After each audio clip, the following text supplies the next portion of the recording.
नमस्कार, सत श्री अकाल, आदाब। मैं पीयूष चौहान एक बार फिर से जुड़ा हूं आपके साथ सबसे तेज प्रधान टाइम्स के साथ। आज हम एक बार फिर से आए हैं हरिद्वार ग्रामीण के पथरी क्षेत्र में। यहां पर कुछ जन समस्याएं हैं, कुछ नए मुद्दे हैं। उन मुद्दों को लेकर आज फिर से एक बार चर्चा करेंगे यहां के पूर्व ग्राम प्रधान धर्मेंद्र चौधरी के साथ। आइए चलते चलते एक चर्चा करते हैं जिसे इंग्लिश में हम लोग कह सकते हैं वॉक विद टॉक या टॉक विद वॉक। आप किधर से भी पकड़ सकते हैं, लेकिन आपको आज एक बढ़िया और सुंदर विषयों पर चर्चा सुनने को मिलेगी। आइए जी सर, नमस्कार। नमस्कार। कैसे हैं आप? मैं ठीक हूँ जी। सबसे पहले मैं एक मुद्दा लेकर आया था। आज की बहुत बड़ी खबर है कि हमारे यहाँ, आइए चलते चलते हम लोग चर्चा करते हैं कि हमारे यहाँ उत्तराखंड में एक ऐसा नाम जो कभी शायद किसी ने सुना है या नहीं सुना है, आज मुख्यमंत्री के रूप में आप लोगों के सामने आया है। कल हो सकता है, शायद सूत्रों के हवाले से खबर है कि पुष्कर सिंह धामी जो है हमारे अगले सीएम होंगे। इस पर क्या कहेंगे? देखिए, भाजपा की एक सोची समझी साजिश थी और वो सब कुछ अपने हाथ में रखना चाहती है। उसी का परिणाम यह है कि तीन मुख्यमंत्री आज उत्तराखंड में बदल दिए गए। आप जिन मुद्दों पर कांग्रेस से सत्ता छीन कर लाए थे, आपको 50+ विधायक दिए जनता ने। आप कहते थे एक स्थायी सरकार चाहिए, डबल इंजन सरकार चाहिए। आज आपका डबल इंजन भी फेल है, स्थायी सरकार भी फेल है। आपने वो साबित कर दिया। इससे अच्छी तो हरीश रावत जी की सरकार थी, जिनके 11 विधायक टूट के भाजपा में चले गए थे। भाजपा ने हमारे घर में डकैती डाली थी और हरीश रावत सरकार फिर भी बहुत अच्छी चली। तो भाजपा के पास कोई विजन नहीं है, कोई बात नहीं है, कुछ मुद्दे नहीं है। भाजपा सिर्फ और सिर्फ राम नाम की बात करती है, राम नाम के नाम पे ही वोट लेना जानती है। विकास कार्य बिल्कुल गौण है, खत्म है, कोई मुद्दे नहीं है, मुद्दा भी नहीं। जी, जानना चाहेंगे, पिछले कुछ समय से चर्चा चल रही थी कि मुख्यमंत्री चेंज होंगे, बदल दिए जाएंगे। तो कुछ नामों पर भी चर्चा बहुत हुई, जिसमें सतपाल महाराज जी का नाम सामने आया, पुष्कर सिंह धामी जी का नाम सामने आया, यहाँ तक कि भदन कौशिक जी का नाम भी सामने आया। तो आप इस पर क्या कहना चाहेंगे कि सभी नामों में क्या पुष्कर सिंह धामी जो नाम है वह बेहतर साबित होगा? जो आरएसएस का सबसे बड़ा कार्यकर्ता होगा वही उनका मुख्यमंत्री होगा। वो बशर्ते चाहे नया हो, ग्राम प्रधान बिना चुना गया हो, पहली बार विधायक बने, मंत्री भी नहीं रहे कभी और सीधे चीफ मिनिस्टर हो गए, तो बड़े सौभाग्य की बात है और बधाई है उनको कि उनको डायरेक्ट एंट्री हुई, एकदम चीफ मिनिस्टर बने, बड़ा अच्छा। लेकिन जिस मुद्दे पर आप उत्तराखंड में सरकार लाए थे वो मुद्दा गौण हो गया। आप कहते थे कि स्थायी सरकार दो। जो सत्ता होती है, सत्ता में अगर साझी सरकार हो तो विकास कार्य ज़्यादा नहीं हो पाते, लेकिन आपके पास तो इतना मैंडेट था, आप फिर भी कुछ नहीं कर पाए। जी, अगले 6 महीने तक क्या सरकार जो मुख्यमंत्री अभी थे उनके साथ चलने में सक्षम थी या नहीं? इस पर क्या कहेंगे? देखो, ये तो आप जानते हैं, ज़्यादा कहना उचित नहीं है। अगर तीरथ सिंह रावत का पता था कि चुनाव नहीं लड़ सकते तो उनको बनाना नहीं चाहिए था, लेकिन उनको अब इतना बड़ा मैंडेट था तो सबको संतुष्ट करना था, तो बारी बारी सबको चीफ मिनिस्टर बनाया, सबको संतुष्ट किया जा रहा है।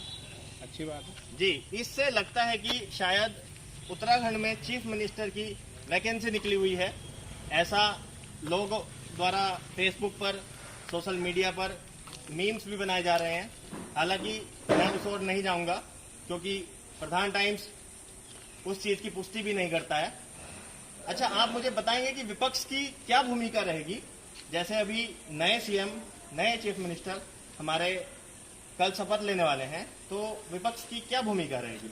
विपक्ष उन्हीं मुद्दों के साथ, अपने मुद्दे हैं, महंगाई है, बेरोजगारी है, भ्रष्टाचार है, उन सब मुद्दों को लेकर जनता के बीच में जाएंगे और मांग करेंगे कि ऐसे लोगों को सत्ता से बेदखल करिए और जहां अच्छी शासन सत्ता मिले उसको आप चुनिए।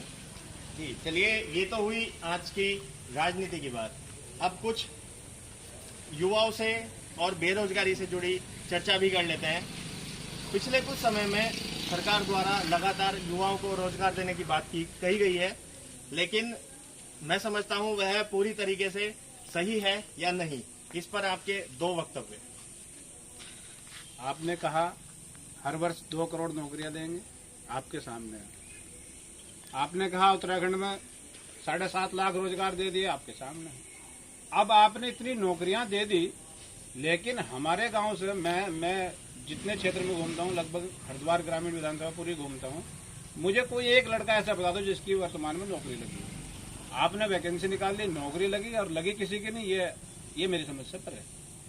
इस बार होने वाले विधायक के चुनाव में कांग्रेस पार्टी से कौन सा बड़ा चेहरा आ सकता है?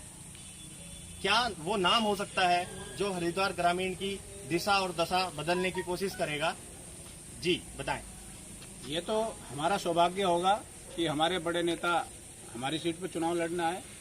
पिछली बार जनता ने जो गलती की उसको न दोहराएं। हरीश रावत जी पिछली बार चुनाव लड़ना है, महज कुछ वोटों से वो चुनाव हार गए। अब वो कारण बहुत सारे रहे होंगे, लेकिन हमारा दुर्भाग्य रहा, अगर वो यहाँ से विधायक होते तो यहाँ की दशा और दिशा ही बदल दी होती। पिछले कुछ समय से जैसे मैं ग्राउंड रिपोर्टिंग कर रहा हूँ, ग्राम धनपुरा, ग्राम घिस्सूपुरा आदि गांव में पानी की व्यवस्था को लेकर बहुत ज़्यादा दिक्कत है।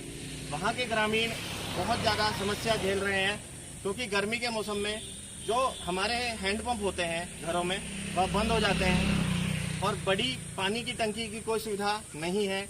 अगर पानी की टंकी है तो पानी प्रॉपर नहीं पहुंच पा रहा है। तो आने वाले समय में इस समस्या को अगर आपके विधायक बनते हैं तो किस तरीके से दूर करेंगे? हमारे पास विजन, हमारे पास एक सोच है, एक विकास की सोच है।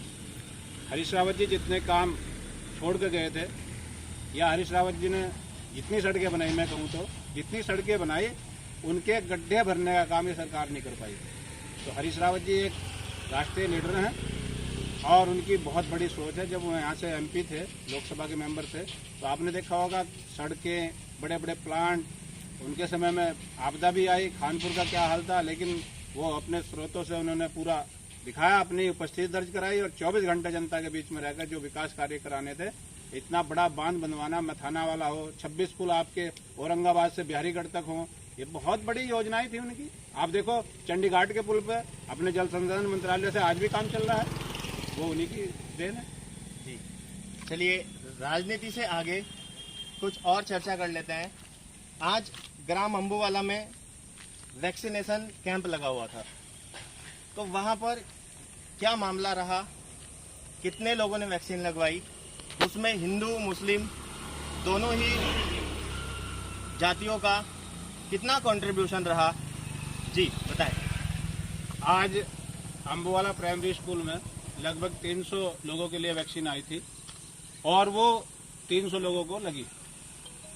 रही बात, जो लोग ये कहते थे कि वैक्सीनेशन में लोग रुचि नहीं लेते या आते नहीं हैं, तो मैं तो आज सुबह गांव में निकला था और गांव में मैंने एक बार लोगों से कहा कि सबको वैक्सीन लगवानी है, गांव को स्वस्थ बनाना है। सब लोग आए, मुस्लिम ज़्यादा तादाद में आए, तो धन्यवाद के पात्र हैं कि एक मेरे कहने पे इतनी बड़ी संख्या में वो निकले, बहुत बड़ी बात है। विपक्ष लगातार जिस तरह वैक्सीनेशन पर, वैक्सीन पर सवाल उठाता रहा है, तो आज क्या लगता है आपको कि वैक्सीन कारगर साबित हो रही है या उसको जन समस्या से जोड़कर देखा जाए तो जन समस्या उससे कहीं ना कहीं दूर हो पाएगी?